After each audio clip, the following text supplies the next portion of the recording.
Hello जमुनाई, welcome to Guruma Hindi tarot. और ये रीडिंग है इस बारे में कि इस पर्सन का नेक्स्ट स्टेप क्या होगा। ये रीडिंग आपके लिए है अगर आप कंफ्यूज हैं, आप एक ऐसे रिलेशनशिप में हैं जो आपको कहीं आगे बढ़ता हुआ नजर नहीं आ रहा और आप समझ नहीं पा रहे कि इस पर्सन के मन में क्या है और ये क्या करने वाले हैं। ऑल्सो अगर आप एक नए रिलेशनशिप में हैं और एक्साइटेड है ये जानने के लिए कि अब इनका अगला कदम क्या होगा, तो ये रीडिंग आपके लिए भी है। तो चलिए स्टार्ट करते हैं और देखते हैं क्या मैसेजेस देता है हमें टैरो इस पर्सन के नेक्स्ट मूव के बारे में। Messages for Gemini.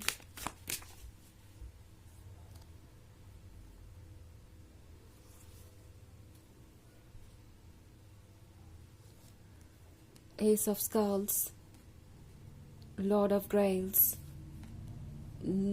Prince of Knives, the Emperor and Queen of Skulls. Okay. तो हमारे पास है द एम्परर। आई थिंक आप एक ऐसे पर्सन से डील कर रहे हैं जो बहुत ज़्यादा स्ट्रांग नज़र आता है सरफेस पे। आपको लगता है कि ये पर्सन अट्रैक्टेड नहीं है आपसे, या फिर जो भी इनकी फीलिंग्स है वो इतनी स्ट्रांग नहीं है। आपको ऐसा फील हो सकता है जैसे कि आप ही इस रिलेशनशिप में इंटरेस्टेड है। कभी कभी आपको ऐसा महसूस हो सकता है जैसे कि ये एक तरफा है, आप ही सिर्फ इसमें दिलचस्पी ले रहे हैं, आप ही से आगे बढ़ाना चाहते हैं और उन्हें आप में इतनी दिलचस्पी नहीं है। बट आई थिंक जिससे भी आप डील कर रहे हैं ये पर्सन बहुत ज़्यादा स्ट्रांग है और इन्हें लगता है कि अपनी फीलिंग्स को छुपाना स्ट्रेंथ की निशानी है। स्ट्रांग इन द सेंस कि ये पर्सन जो चाहे वो कंट्रोल कर लेता है, इनके अंदर कैपेसिटी है इतनी, विल पावर है इतनी, but at the same time ये पर्सन गलत चीज़ों में ये विल पावर यूज कर रहा है। उन्हें लगता है कि अगर वो अपनी फीलिंग्स को कंट्रोल कर ले, आपको ना दिखाए, अपना सॉफ्ट साइड ना जाहिर करे, अपने रोमांटिक लव को ना दिखाए, तो इसका मतलब होगा वो बहुत प्रैक्टिकल है, वो बहुत स्ट्रांग है और यही चीज़ इस पर्सन को अभी तक रोके हुई है और इन्होंने अभी तक वो स्टेप नहीं लिया जिसका शायद आपको इंतज़ार है। ऑल्सो हमारे पास है प्रिंस ऑफ नाइफ्स। तो प्रिंस ऑफ नाइफ्स के साथ ये पर्सन वैसे ज़्यादा दिन तक अपनी फीलिंग्स छुपा नहीं पाएगा। सबकी एक लिमिट होती है और बस वो थ्रेशोल्ड पे पहुंच ही रहे हैं और अब वो इससे ज़्यादा अपनी फीलिंग्स को कंट्रोल नहीं कर पाएंगे। प्रिंस ऑफ नाइफ्स का मतलब है कि ये पर्सन ऑलरेडी रेस्टलेस हो रहा है। तो मैं यहाँ पे देख रही हूँ Lord of ग्रेल्स।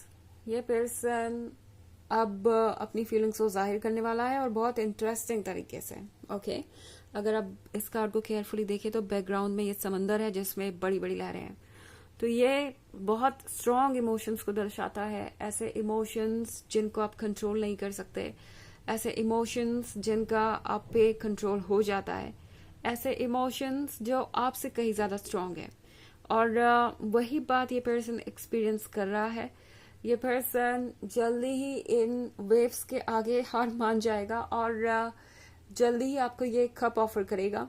In fact S of sculls का कार्ड है, तो ये पर्सन ऑब्वियसली चाहेगा कि आप उनके और क्लोज आए। तो मे बी अगर ये वो पर्सन था जो अभी तक बस चुपचाप बैठा हुआ था, आपको ज्यादा कॉम्प्लीमेंट्स नहीं दे रहा था या आपको ज्यादा अटेंशन नहीं दे रहा था, या फिर ऐसे प्रिटेंड कर रहा था जैसे कि सब कुछ ठीक है आप दोनों के बीच, या फिर वो बस आपके फ्रेंड रह के ही खुश है, जितनी भी दूरी आप दोनों में है उसके साथ वो कंफर्टेबल है, कोई डेस्परेशन नहीं है, कोई जल्दबाजी नहीं है, कोई बेचैनी नहीं है चीजों को आगे बढ़ाने की। वो सब कुछ अब ओवर होने वाला है। ये पर्सन अब ज्यादा दिन तक आपको ये नहीं शो कर पाएगा कि वो अपनी सिचुएशन में बहुत कंफर्टेबल है। एस ऑफ स्कल्स के यहाँ होने का मतलब है कि आपको वो मिलेगा जो आप चाहते हैं एंड ये पर्सन आपको ये क्वीन ऑफ स्कल्स बनाएगा ये एस ऑफ स्कल्स देके। तो ये पर्सन जानता है कि आप कितने परफेक्ट हैं उनके लिए और आपका जो अट्रैक्शन है वो इस पर्सन को बहुत ज्यादा सोचने पे मजबूर करता है।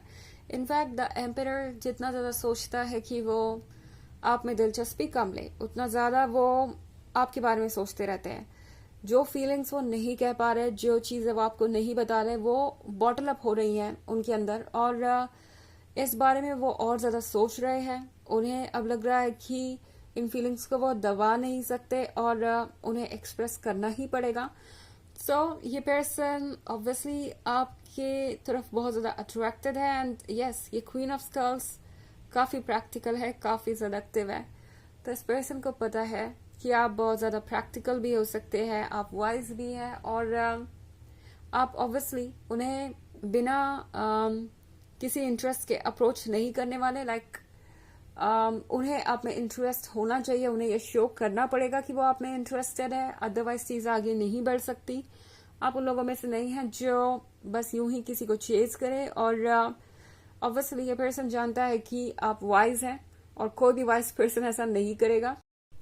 किसी के अनइंटरेस्टेड लगने पे भी उस पर्सन को बार बार अप्रोच करना, उस पर्सन को डिस्टर्ब करना, ये पर्सन जानता है कि आप इस तरीके से उन्हें ऑब्वियसली कभी परेशान नहीं करेंगे. और अगर उन्हें आपसे कोई भी अटेंशन चाहिए, आपसे थोड़ा भी प्यार चाहिए, तो उन्हें ऑब्वियसली कुछ ना कुछ स्टेप लेना पड़ेगा. उन्हें आपको ये शो करना पड़ेगा कि वो आप में इंटरेस्टेड है.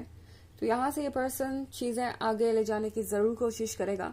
इसलिए यहाँ पे लॉर्ड ऑफ ग्रेल्स भी है, तो इनकी कुछ ना कुछ फीलिंग्स तो जरूर सामने आने वाली है. ये पर्सन आपको थोड़ा सरप्राइज जरूर करेगा, बट हाँ, पूरी तरीके से ये फीलिंग्स बाहर नहीं आएगी. ये पर्सन अभी भी बच कर ही अपनी फीलिंग्स को जाहिर करेगा. थोड़ा सा कुछ कहेगा, आपका रिस्पॉन्स देखेगा, एंड फिर वही. सो ये एक अजीब सा पैटर्न है जो फॉलो होगा आने वाले वक्त में.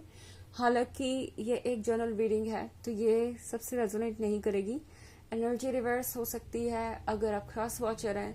इसके अलावा अगर आप पिछले वीक की रीडिंग या ईयरली रीडिंग देखना चाहें 2024 के फर्स्ट क्वार्टर की, तो उसका भी लिंक आपको डिस्क्रिप्शन बॉक्स में मिल जाएगा हमेशा की तरह.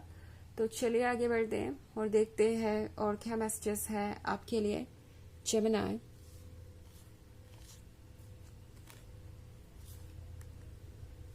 Queen of Knives, Judgment, Prince of Scepters, Queen of Grails, and Ten of Skulls.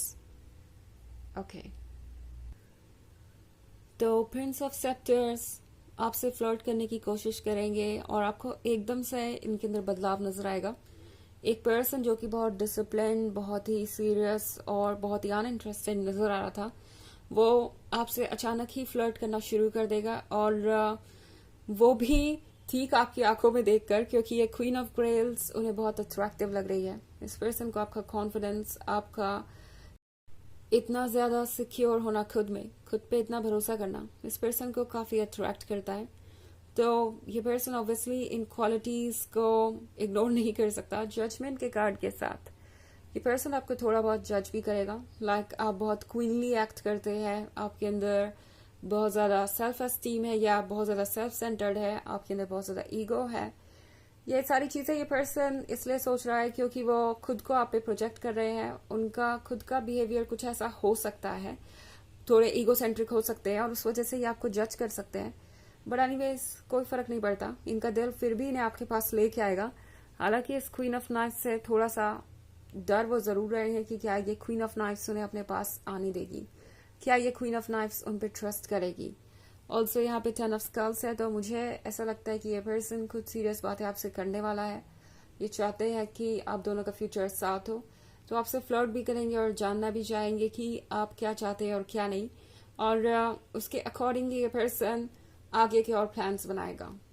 Okay, चलिए देखते हैं आपके लिए ओरेकल मैसेज क्या है जेमिनी.